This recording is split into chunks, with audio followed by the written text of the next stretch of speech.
Okay, so this is my Advent 9415, which is a budget laptop back in 2008. Cost £330 back then, which was quite cheap for a laptop really at that time. And it's very slow. It's got a very slow processor, which what is it? A Pentium dual core 2330, 1.6 gigahertz. It's got 2 gig of RAM and it's got a 120 gig drive. What I was going to do, I bought 120 gig Kingston SSD drive for £20 through Amazon, and I bought it for something else, but I thought, why not try it in this laptop? And I thought, well, I don't know if it's got exactly the same connection because I can't remember how long SATA has been around, but luckily for me it has. The hard disk is very easy to get hold of. It's in this sort of steel caddy, 2 screws, and it slots out, and I'll show you that in a minute. So it's going to be very easy to replace it. But what I'll do first of all is show you how well it runs now, and then my plan is to do a side-by-side comparison, just launching various apps, games, things like that, and see if an SSD can save a 10-year-old computer.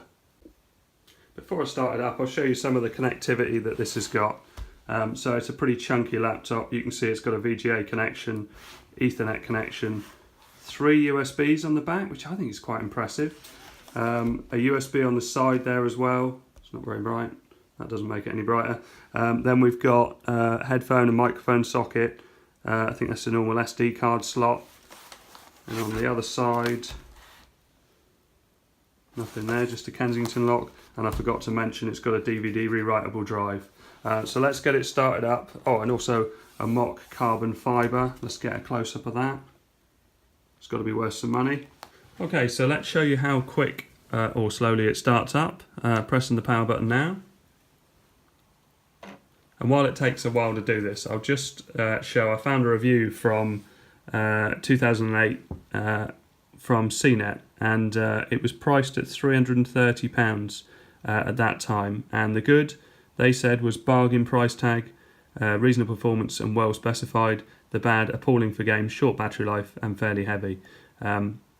So what does it say? The bottom line, if you're happy to forego gaming and battery life, the Advent 9415 provides a decent amount of performance without missing out any major features and boasting a low price tag. So what's the spec on it? Well, they say a generous 2 gig. So in 2008, that was quite high for this sort of thing. And they said it performance score of 2673 running PC Mark 05. Which is almost unheard of in this price category. So it looks like it was a performer for its time. It's got a DVD writer on it, 120 gig physical drive, and as you can see in the background, this is normal, this is how slow it is, and that's why I felt I needed to kind of show you this review just to sort of fill in the time. Otherwise you would be looking at a black screen with the occasional circle on it, which is not the most interesting. Yeah, I'm amazed at the price of these, and it's a bit dark because obviously I've darkened the room to show the screen better. I'm amazed at the price of these SSDs now. And if you're not running an SSD on your main computer, you really need to look at running an SSD because it is excellent. Now the time is wrong on this. It's actually in the morning before I go to work. But I guess the clock battery is wrong. But that's not going to affect the speed. So let's hit spacebar to get the login.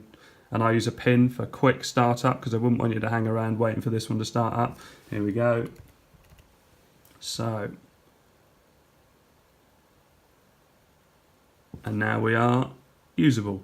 So let's just check. So what I'm going to do is do a side-by-side comparison. So I'm going to open certain apps, and I've kind of arranged them so that I'll do them in order, and I'll do it on both operating systems. So I was just going to launch the calendar, launch the Microsoft Store, Crossy Road, Hill Climb, Elastomania, and do a little bit of Edge browsing, and maybe launch a video, see what it's like playing a video, and just sort of give you an idea of how much an SSD can change your computer. And I don't know what it's going to be like on this, in all honesty. I don't know if it's still going to be a usable computer, because it's rather painful to use at the moment. So I've just enabled the Wi-Fi, which you have to do by pressing 2 buttons when you start up the laptop. Obviously there wasn't a great deal of Wi-Fi around in 2008. Most people would be using a wired connection.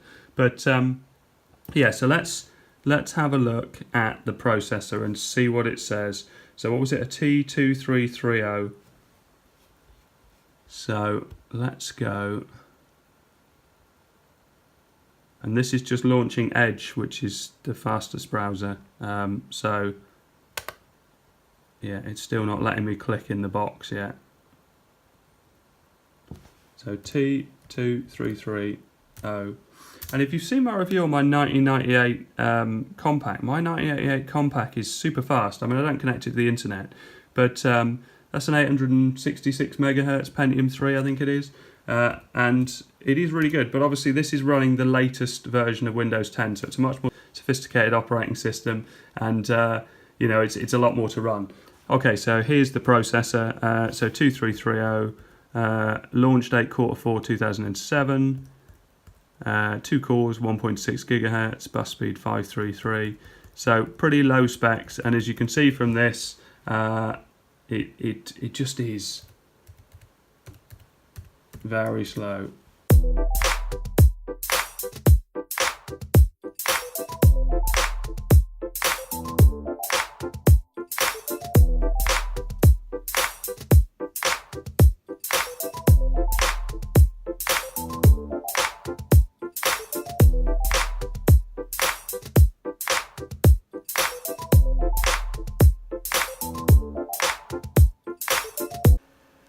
Okay, so I started this install at 7 minutes past 3. It's now 3:39 and it's nearly done. I'm just waiting for Microsoft to finish everything up. I've connected the Wi-Fi. I've done accepted all the different terms and conditions, and I'm just waiting for it to restart.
Okay, so at the end of the day, it definitely sped this computer up, and it did make it a lot nicer to use overall. But it's still that little bit too old a computer, I would say, to successfully run Windows 10. Yes, it made it a lot better, but still there's a lot of limitation because it's a low spec computer.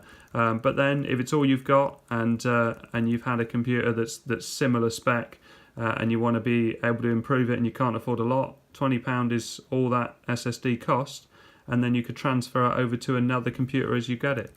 So anyway, it wasn't quite as successful as the SSD installed in my Mac, which dramatically changed it and is a really pleasurable computer to use.